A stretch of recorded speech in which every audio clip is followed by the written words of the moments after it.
All right, good afternoon. Welcome to the lunch hour edition of the 573 report. It is week 2 of the Missouri football season. Gabe, DeArmond here. Mitchell Forde is going to be along shortly as soon as we tell you about 573 Tees, 573tees.com. You can go there, buy all of your Mizzou gear, your Eli Drinkwitz gear, your Power Mizzou gear, anything you want, black and gold, to wear to a football game. I know a few people stopped by the location. It's down in Alley A, downtown Columbia.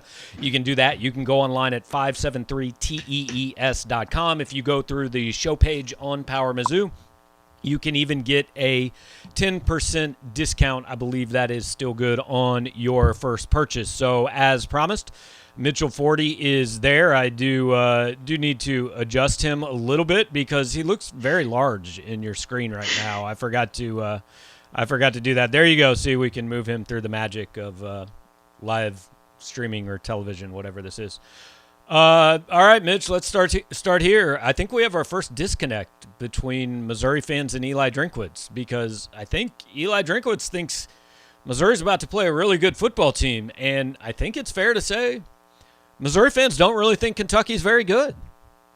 Yeah, I don't know, I don't want to speak for all fans, but every college football coach compliments all of his opponents right before they play them. I mean, every team is extremely well coached, fundamentally sound, flies around to the ball, plays with great effort, good on special teams, all of that stuff. But I really do think Eli Drinkwitz is trying to downplay expectations just a hair going into this game. And that's something we've seen him do before, by the way. I mean, he did it quite a bit last season with all that was going on. But, he did just say on the SEC teleconference about 40 minutes ago, quote, "We're nowhere near ready to go play a good team on the road." That's actually maybe not an exact quote, but that's how I remember it, and you get the gist. So, and he was talking just kind of about, improvement from last week. But yeah, I think Kentucky is a really good football team. They've been solid for quite a while under Mark Stoops. There were people picking them to win 9 games this season. They looked really good, albeit against a bad opponent last weekend. There is reason to believe that Missouri is not obviously just going to roll into Lexington and win that game. Hence why they're about, I think, 5-point underdogs now. Yeah, so, last I looked. Yeah. And there's two things here. First of all, if you look at the way the teams have recruited the last 4 or 5 seasons, which is what impacts what's on the field this week, Kentucky has more talent. It is not disputable. You cannot argue that point. The second thing is Missouri fans are doing exactly what Missouri fans get mad at other fans for doing. Well, it's Kentucky. They can't be good, right? They were pissed off when they lost to Kentucky 5 straight times, and I understand it. Like, that is kind of a barometer for Missouri. You should be better than Kentucky in football. That's what you think of your program. Now, Kentucky, to be fair, thinks the same thing.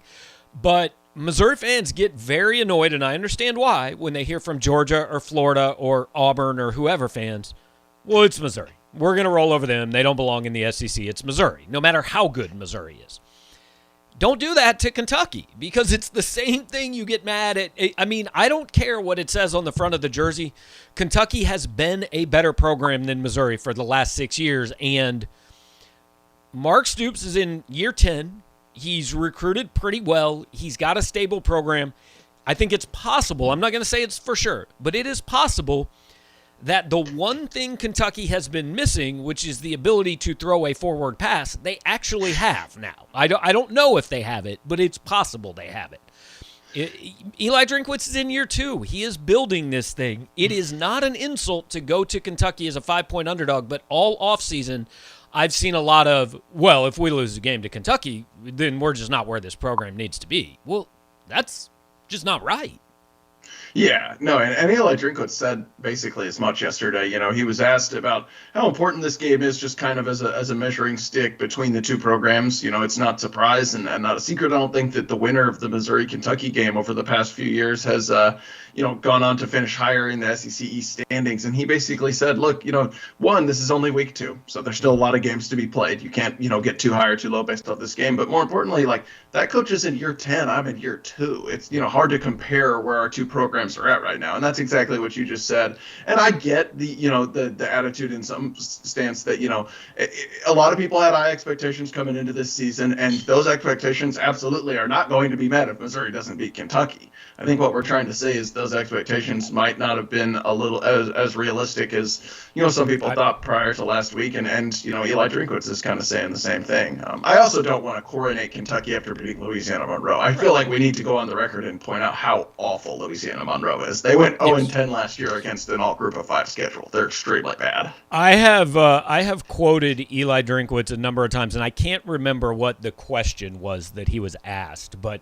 he said at some point last year, I can't manage your expectations. And yes. That's right? Like, if you want to believe, if you came into this season believing this was probably a 9-3 team, and if things went well, they could go 10-2 and push Georgia in the East, like, I can't prevent you from thinking that. I can tell you it's wrong. I know it's wrong, but if you want to believe it, you can believe it. It's the optimism of the offseason, and that's cool. I get it. Nobody wants to say, hey, don't feel good about your team going into the season. And I don't think we're saying don't feel good. Like, Missouri could go win this game. It would not be this shocking turn of events if Missouri wins this game. All we're saying is they're not going to roll into Lexington, play a C game, toss their helmets on the field, and walk out with the win, because Kentucky is better than that. Kentucky and Tennessee have realistically switched places in this division over the last 12 years or so, right? Kentucky's that team that they might not quite be Georgia and Florida, but they're actually Kentucky and Georgia have. Kentucky's where Georgia used to be. Georgia is now where Tennessee used to be, honestly. But Kentucky's that third team, and Missouri, to be that third team, needs to beat Kentucky, and not just once, but like consistently. And I think part of it is formed by last year's Kentucky game, which was maybe the weirdest football game I've ever seen. Kentucky ran 35 plays, and Missouri was so much better than Kentucky. And yet with 7 minutes left, you were still kind of going, they're like one snap away from maybe losing this game. Yeah. No, you touched on a couple things I wanted to bring up. One, we shouldn't discount the fact that this is a largely coach speak. I mean, it is smart for the head coach in a sense to be like, to downplay expectations a bit, and then undersell, over deliver. Yeah, we weren't quite there yet. And then if they win, he can say, well, everyone was saying we didn't have a chance. It's like, well, no, you were saying that, but that's fine. But I'm also like you said, I wouldn't be surprised at all if Missouri goes and wins this game. I'm not going to pick them to, but it wouldn't surprise me.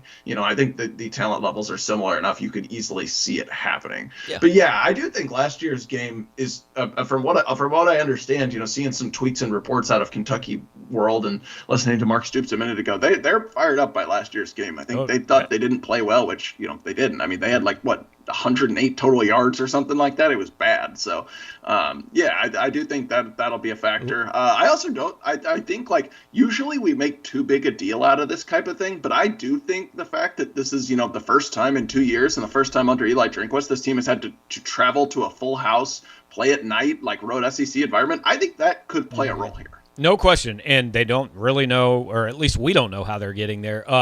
But you mentioned last year, I mean, that picture, Larry Roundtree's not going to be on the field on Saturday, but that picture and that video of Larry Roundtree just absolutely punking a Kentucky defender, and I don't know who it was, that is going to be mentioned this week in Lexington. I've already seen one of Kentucky's assistant coaches retweet it this week. I think it might have been the running backs coach retweeted that picture of Roundtree just standing over a dude on the Missouri sideline, and really the entire Missouri team. And that was one of those things where I remember watching it live and going, well, that clearly should be a taunting penalty. You love it because it's your team, but clearly that should have been a taunting penalty.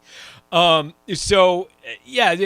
had the question, is he playing a little rope? But probably he is, yes. But, also I think he does have a realistic outlook of this team. And the bigger point than how you should feel about this is in no way is the season derailed by a loss at Kentucky. Now, look, if you go get beat 31-6 and you look awful doing it, I can understand why you'll feel bad going forward. But I've said this a few times this week. The way this schedule is set up kind of doesn't really favor Missouri, because I think the two biggest games of the year are on the road in the first 4 weeks, when you've got a young team that I think theoretically should be a lot better in week 8 than it is in week 3. But hey, it may not matter how much better you are when you're going to play Georgia. You'd almost rather have Georgia and A&M now, just get it out of the way, and then go get Kentucky and BC on the road in like week 6 and 8. And I think Missouri would be in better position to win those games then. Yeah, I think you're probably right. I will say, there's a chance that, Kentucky's also somewhat young. They've got a lot of experience, but they have a new quarterback. They have a new play caller. They have some new players on offense. And, those guys really weren't tested last week. So maybe, that could somewhat work in Missouri's favor. Now, of course, it's better to be in a friendly environment in that type of situation, which they will be at home. But, yeah, I agree with what you're saying. And, yeah, largely, to Ron's question, I don't think Drinkwitz is trying to, lull Kentucky into a false sense of security or, actually thinks that Kentucky players or coaches are going to read what he says. I think it's more just managing the fan base's expectation a little bit, just to say, look, no matter what happens, this is week 2 of 12. There's a lot there's a lot of football to be played. This is not a referendum on, our season or where the program is at. So if there's one thing that I think, and I'm not going to use the word worry because, look, I don't lose sleep over Missouri football games, to be quite honest. That's stunning to me. Right. Something about this game that if I'm a Missouri fan, it scares me, is the line of scrimmage, especially Kentucky's offensive line against Missouri's defensive line. Because I think you can scheme your way around being maybe a little talent deficient on the offensive line, right? You can do things, go a little more side to side and spread the splits and all that to cover that up. But if your defensive line is getting shoved around by an offensive line that clearly comes into the game just wanting to run the football, we've heard, Kentucky has 2, maybe 3 NFL offensive linemen. And Missouri last week against Central Michigan, and I was glad that Steve Wilkes answered my question the way he did last night because I didn't think he would. I thought it was the truth, but I didn't think he'd say it. He basically said they played a bunch of man coverage against Central Michigan last week because they couldn't get pressure with their front four, and so they had to blitz to get pressure.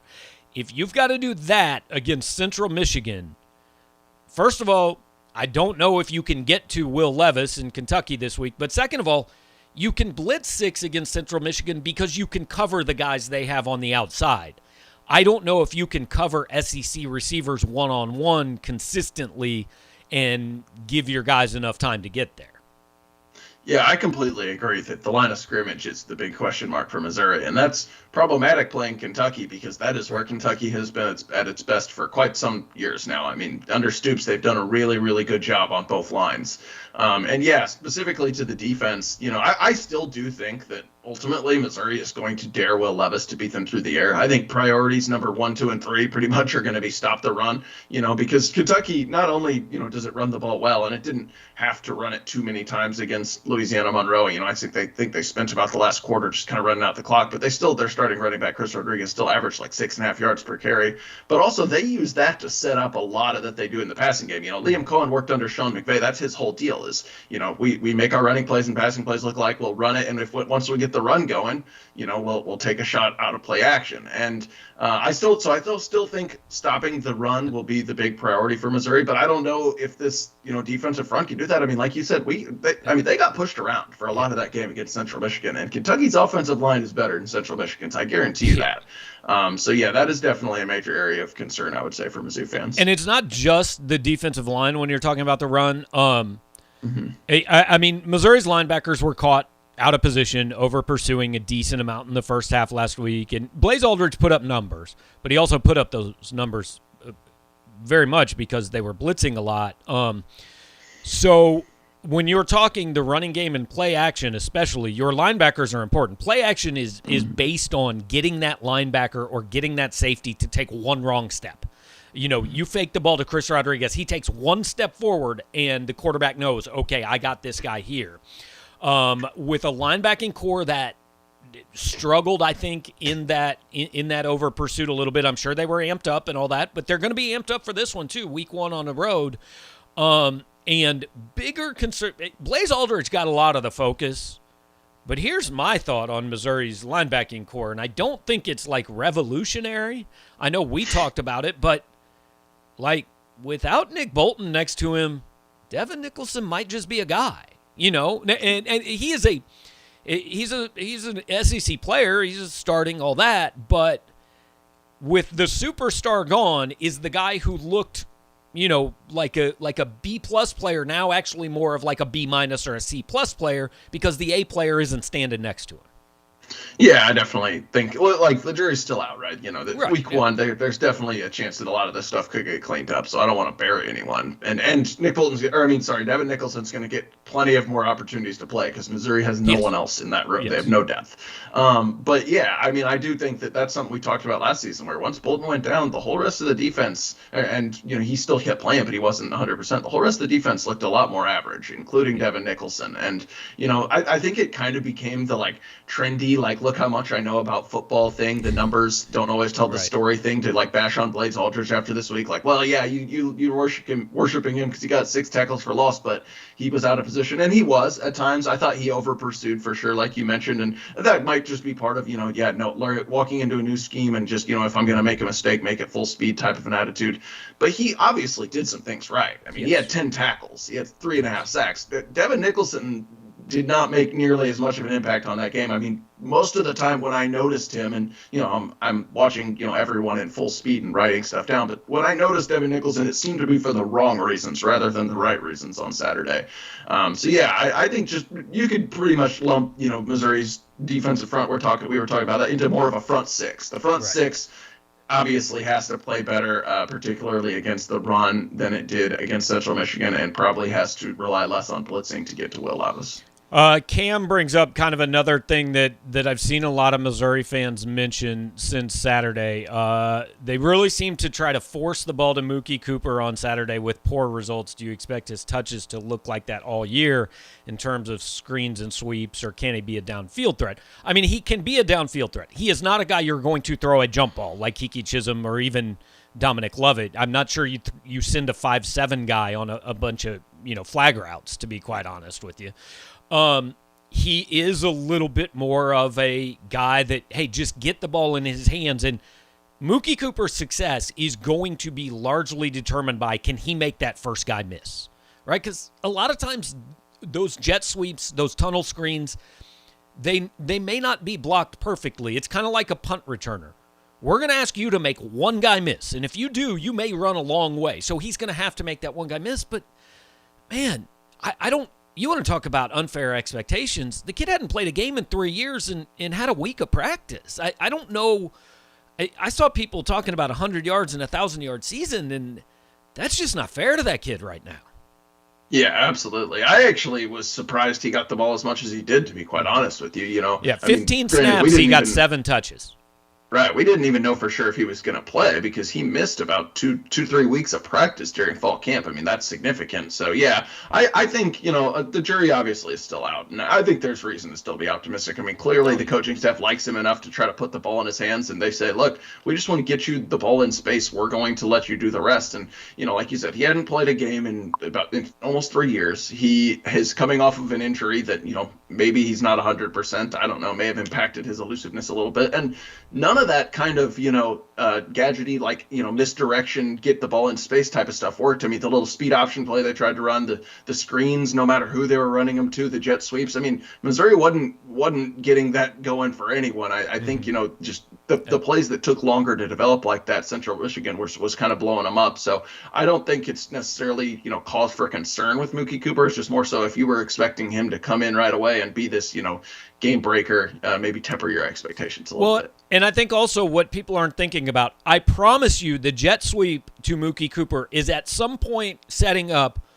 tossing it to Kiki Chisholm on a reverse and Kiki Chisholm throwing the football this year. Like, we're going to see that play. It may not be in week 2, but we're going to see that play off of, hey, we've run 9 jet sweeps with Mookie Cooper, so as soon as he gets the ball and starts heading that way, you're all going to go that way, and we're going to come back this way. And that's the kind of thing that the coaches think about that fans just watching a game a lot of times maybe don't think about is, hey, this play in week 1 sets up the play we really want to run in week 5 against Tennessee. So definitely Cooper's he'll be more productive. He's not going to average 1.7 yards a touch for the entire season, but he's it's his first year. I mean, I was talking to somebody earlier today I remember way back answering questions like, well, how come they played Sean Weatherspoon just on special teams his first year? Or how come they played Wes Kemp and he only caught 4 passes as a true freshman? We're wasting a year.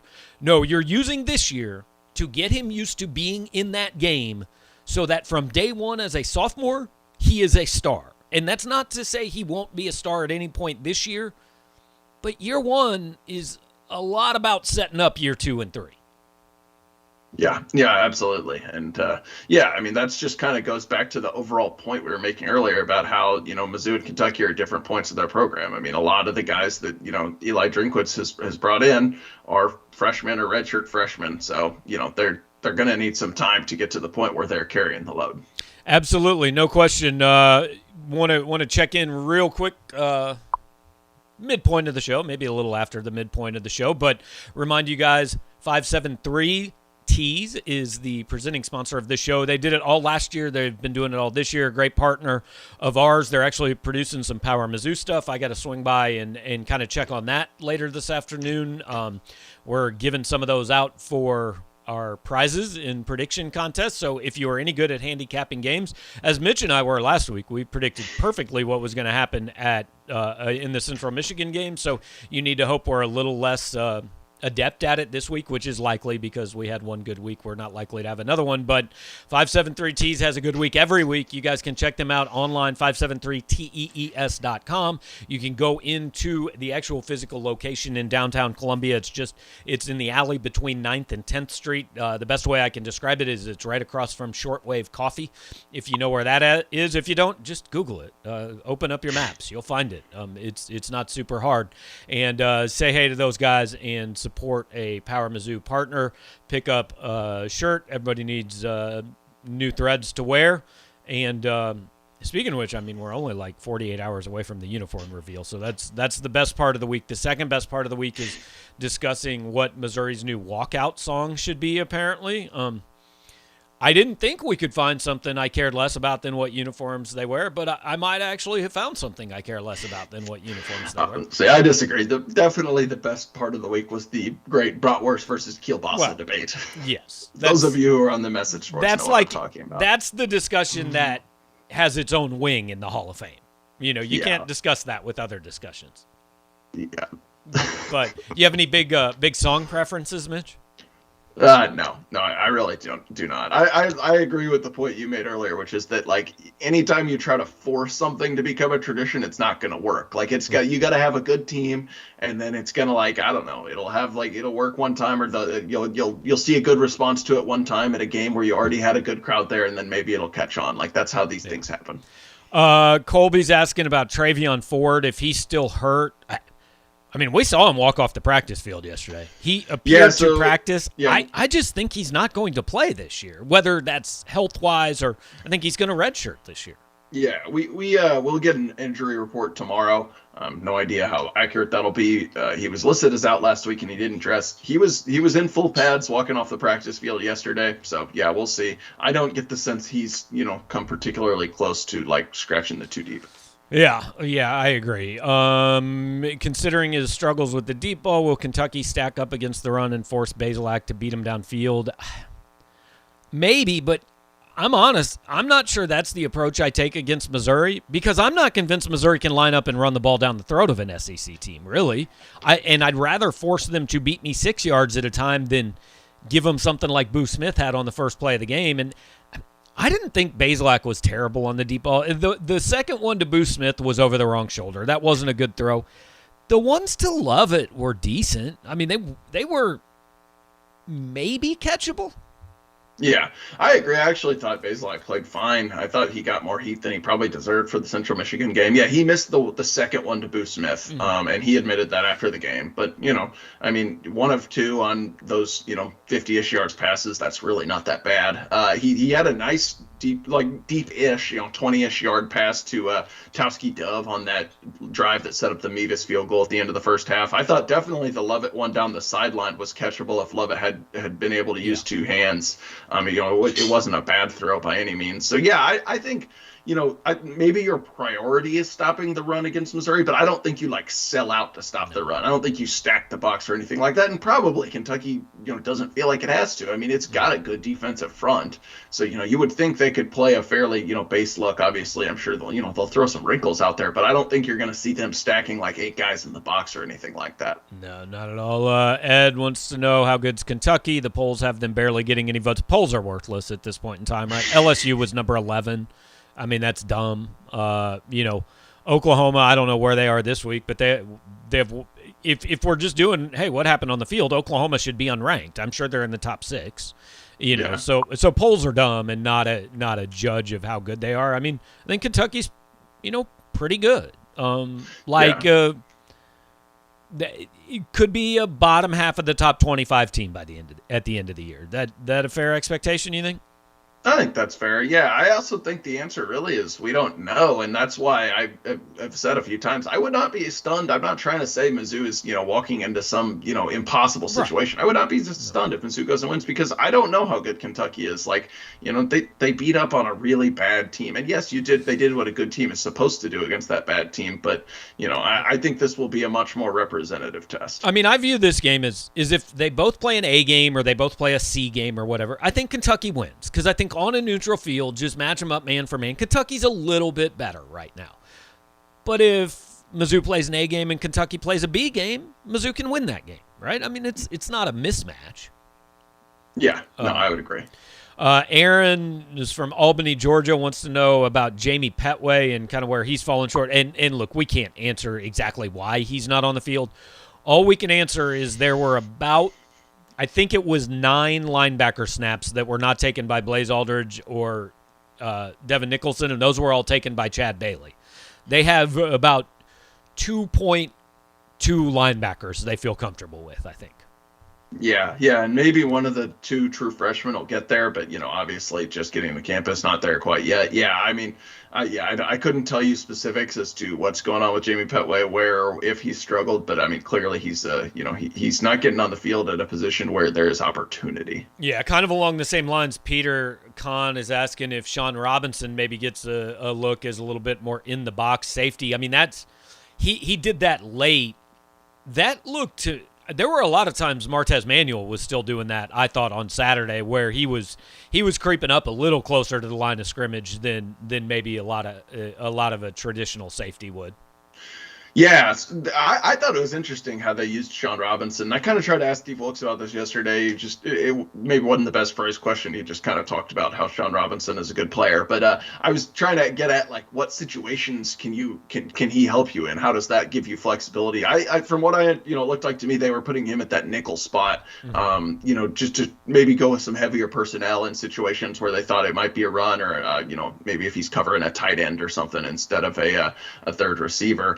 I'm never going to say never with Sean Robinson, because I honestly didn't expect him to play very much on defense this season, and he is. But I would be surprised if he gets switched to linebacker full time. I think they like him in the role that they have him, I still don't think he's quite big enough to play every down linebacker or anything like that. Well, and I think we have the last few years Kentucky in our mind and think that this is a team that you are going to load the box against and put 7 or 8 guys and force them to throw the ball. And I think the game changer and the difference in this, yes, it's partly Will Levis. I think he's a better passer than they've had. But more than that, I think it's Wandel Robinson, the transfer from Nebraska. I mean, Drinkwood said yesterday he can kind of take the top off your defense almost at any time. And I don't know if Missouri fans really remember coming out of high school 2 years ago because Missouri wasn't involved. But, I mean, this kid was a big-time recruit, and Kentucky was devastated when he went to Nebraska. And now he is transferred back to Kentucky. And this is I can't believe I'm forgetting the kid's name. Lynn Bowden. Lynn Bowden, yeah. From a couple years ago. Wandale Robinson is that type of athlete at wide receiver. And I think even more than the quarterback, I think he's the guy that makes you go, well, we can't just put 8 guys in the box and we can't creep Manuel up to the line of scrimmage because they've got that guy, and I don't know if we can cover that guy one-on-one very often. Yeah, no, you're 100% right, and we haven't given him his due in this. Or Josh Ali as well as a solid wide receiver. But yeah, that's what they did last week. I mean, it was just, run the ball and then go play action deep to one of those two guys. I mean, half of the pass attempts went to either Robinson or Ali, and I don't know exactly their average, but they both averaged over 20 yards a catch. And I looked up at one point their average depth of target, and it was both, I think, around the 15-yard mark. Like it was all downfield shots. And so yeah, they're both speedy guys, especially Robinson. And Missouri secondary was solid last week, but yeah, I don't know that I'd feel comfortable just having both corners on an island with no over the top help. By the way, the parallels between Mookie Cooper and Wandel Robinson are kind of crazy, and I don't want to rub salt in the fact that Mookie Cooper hasn't quite produced in a Missouri uniform yet. Like we said, there's reason to believe he can be patient, but both were, I think, right around the number 60 overall player in the country, listed as an athlete. Spurned the home state school to go play in the Big Ten, transfer back. It is kind of similar there. Yeah, it transferred back for different reasons. I've got to imagine Wandel Robinson could be helping Nebraska this year. Also, I wish we had a producer for this show because I would make him just clip off that part where you said you were 100% right, and I would just play that over and over, but we don't, so missed opportunity. We're going to finish up here with True Divinity. I know basketball recruiting isn't that popular these days, but our number one target is announcing next week. Any idea where Mizzou stands? He's talking about Aiden Shaw. I mean, I think our impression is Missouri's in the top 3 and in pretty good shape, but not to the point where we're ready to quite say, hey, this is what we think he's doing, right? Yeah, at no point have I, gotten any indication of oh yeah, it's a done deal, it's Mizzou, or it's a done deal, it's anyone else. I think it's cautious optimism. I'll say that. And sorry, it's getting late in the day. They had a visitor last weekend as well who has a few more visits scheduled, kind of plays a similar position to Aiden Shaw. Your impression was that, hey, they'd probably be willing to take both, but he's going to visit Ole Miss and Texas Tech, and I think it's Robert Jennings was the kid's name. Yeah. Yeah, so Robert Jennings was the recruit last week, and he's a little different. He's a little bit more of an interior player than Aiden Shaw. I don't think he really has the step out and shoot a 3-point jumper part of his game. I think that the coaching staff would be fine with a 2-man class, and probably more of what they're originally targeting was a 2-man class with 2-man one guard, high school one class, kind of wing, and they already have Christian Jones committed. But I do think that if Robert Jennings were to pull the trigger, and I expect him to take his other visits, I mean, he announced he was going to. I believe it's SMU, Texas Tech, and Ole Miss are his other 3 schools he's visiting. If he were, for some reason, though, to say, yeah, I want to commit, and then Aiden Shaw was to say, yeah, I want to commit, they would take both. Yeah. And same goes with Mark Mitchell, even though I think that's, a long shot at this point. I think those are the only 3 guys really that are left on the board that they're interested in. And it is funny how much this goes in cycles. And this is part of, covering a school that you can't just immediately identify basketball school or football school. A lot of places you can, but here it kind of depends. And I remember us talking, shortly after you started with us in 2017 and 18 and we're in the middle of the football season and one of the biggest games of the year is coming up and all we got is 1,200 threads on basketball recruiting. And now, we're going to be in the middle of the basketball season and all we're going to have is 1,200 threads on football recruiting. So it's interesting how it kind of flips depending on what's going on at the time. Yeah, for sure. All right. I don't know. Anything else you want to talk about? I feel like that was a pretty solid show. We got pretty deep into Kentucky. You will do more of that tomorrow. I will. We will talk to some offensive players this afternoon and have any worthwhile updates on the site and in story form tomorrow. So, that's all I got. Any thoughts where I can get the best kielbasa? Still looking into that. Maybe Furrow Field. I hear they serve that, but don't. If you're looking for bratwurst, you will go home disappointed. There you go. So you look, culinary breakdowns, everything that you could possibly want here on the 573 Report. Brought to you every single Wednesday by 573 Tees. Appreciate you guys who are joining us live as we just kind of move around based on our schedules day by day. But hope this worked out. Some people on lunch hour that have grown-up jobs had a chance to join us. And and the replay and podcast and all that will be available, which probably doesn't do you any good if you're on here listening to me now because you probably already know that. But brought to you by 573Tees. Check them out, 573tees.com. We'll post this on the site, and if you go through that page on the site, you ought to be able to click and get a discount from the guys over there on the website. So thanks to them, thanks to you guys, and we will talk to you later.